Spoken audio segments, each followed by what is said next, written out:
In July of 2018, a young man named Fadil left his home in Indonesia to work as a deckhand on a high-seas fishing vessel, a Chinese squid jigger called the Weiyu-18.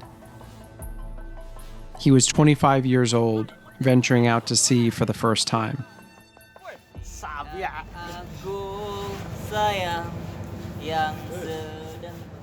Fadil boarded the Weiyu-18 at the port of Busan, South Korea, where he joined a crew of 9 other Indonesians and 20 Chinese. From Busan, the rusty red and white steel-hulled ship traveled for several weeks to South America to work the high seas fishing grounds off the coasts of Peru and Chile. Working in 12 to 24-hour shifts, the men typically slept during the day and worked at night, since squid fishing requires using extremely bright light bulbs to lure the animals towards the surface. Jadi kita berdiri dari jam 6 sore sampai jam 6 pagi itu kita harus berdiri terus. Jadi, iya, terkadang kami duduk gitu. Kalau seandainya tidak ada mandornya gitu. Tapi kalau seandainya ada mandornya kami berdiri karena pasti kena marah gitu. Tapi banyak kan mereka marahnya hanya orang Indonesia saja, kru dari Indonesia.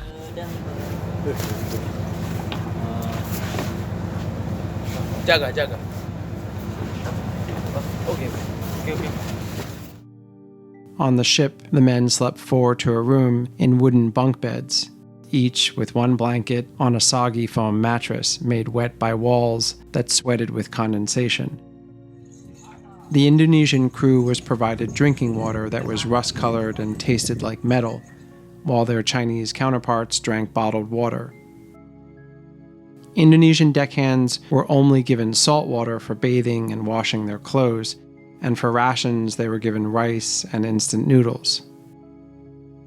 Violence on board the Weiyu-18 was common. The men described the foreman and the captain hitting them on the head and slapping and kicking them, usually for not understanding instructions given in Chinese, taking too long to untangle a fishing line, or dropping squid on the deck.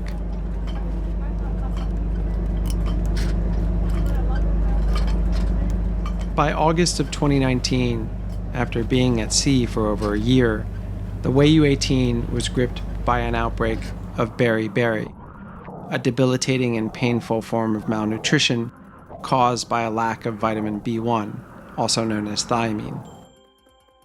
Symptoms include full body swelling, intense fatigue, and if left untreated, death. Experts say that allowing workers on fishing ships to contract and die from beriberi constitutes criminal neglect, because the disease is so easily prevented through proper nutrition or vitamin pills, and can be treated when it occurs. As over a third of the world's fish stocks have collapsed or are on the verge, fishing fleets have begun traveling further and staying at sea longer in hopes of catching the minimum needed to remain profitable. This is especially true of Chinese squid ships that typically travel further than other vessels and stay at sea for up to 2 years. Chinese captains rely heavily on transshipment, where catch is offloaded to refrigeration vessels at sea, allowing boats to remain in the fishing grounds indefinitely. This practice greatly increases the risk of beriberi among long-range fishing vessels. Ya sakit aneh Bu ya. Ya seluruh badan tuh bengkak gitu nah. Cuma bertahap memang. Bertahap pertama tuh dari kaki gitu kan bengkak seperti itu. Bengkaknya tuh hampir sama seperti kaki gajah seperti itu. Too weak to work, Fadil stayed in his quarters while the other Indonesian deckhands took turns checking on him. He became too tired to sit up, and he vomited any food or water he consumed. For treatment aboard the Weiyu-18, Fadil was given the Chinese equivalent of ibuprofen, in packaging indicating that the medication had expired. Sudah minta pulang gitu kan. Cuma waktu itu kapten sebenarnya tidak mengizinkan gitu. Soalnya ya mungkin kalau seandainya dia pulang kan berkurang lagi tenaga, sedangkan di kapal itu kan kami cukup kekurangan tenaga gitu sebenarnya. The captain said Fadil could not go home because he was on a 2-year contract with the Manning agency that had recruited him. But the truth was that Fadil's contract was only for 12 months, a term he had completed just before falling ill.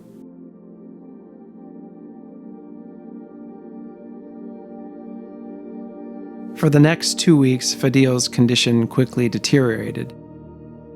He had trouble breathing, and he could not stand or urinate. Then came the seizures.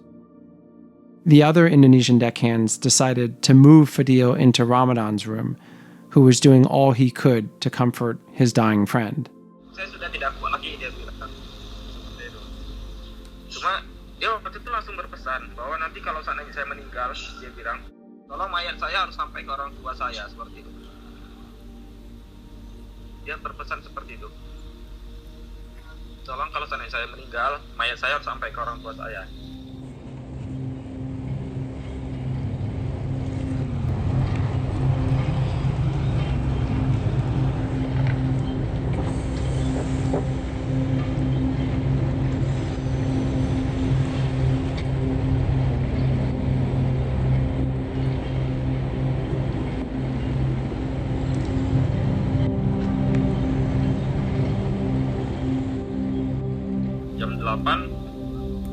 Jam 8 pagi, sekitar jam setengah 9 saya sudah selesai mengas.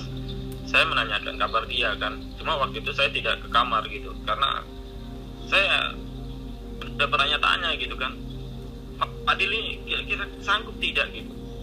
Tidak harapan seandainya seperti itu rasanya itu. Sudah betul-betul menyerah sepertinya dia kan.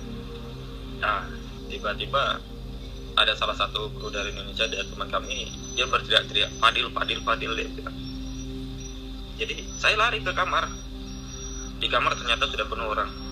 Dia sudah ada dari ini, kepala kapal mesin orang Cina. Dia mengatakan, Neola itu dalam arti Indonesia itu dia sudah tidak ada lagi.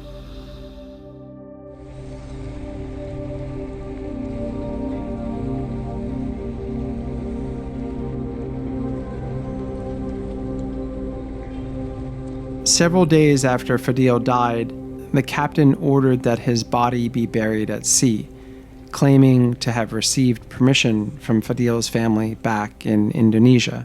Ya kami sebetulnya tidak percaya gitu Bu ya. Apa mungkin gitu kan? Masa anaknya sendiri, orang tua sendiri kan, itu tuh rela gitu kan, anaknya dilarungkan gitu kan, dan dia pergi kerja begitu kan. The captain ordered the men to build a wooden coffin for Fadil's body. They filled the casket with metal weights and wrapped it in anchor chain to ensure it would sink.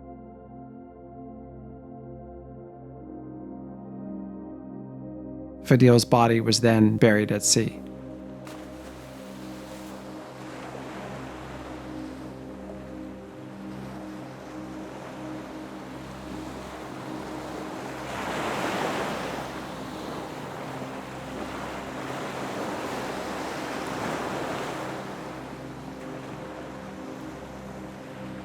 Dari semenjak dia meninggal saja saya tidak percaya gitu. Dia itu sudah tidak ada lagi gitu kan.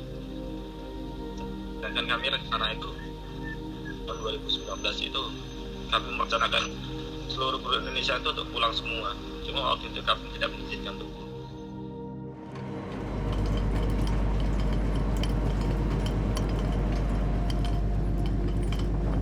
Fishing is the most dangerous profession on the planet.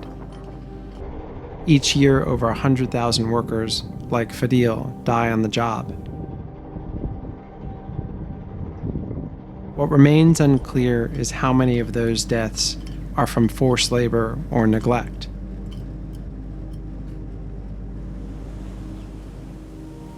Fadil's story is just one example of the larger problem of captivity on distant water fishing ships, and of a disease that should have been eradicated a century ago.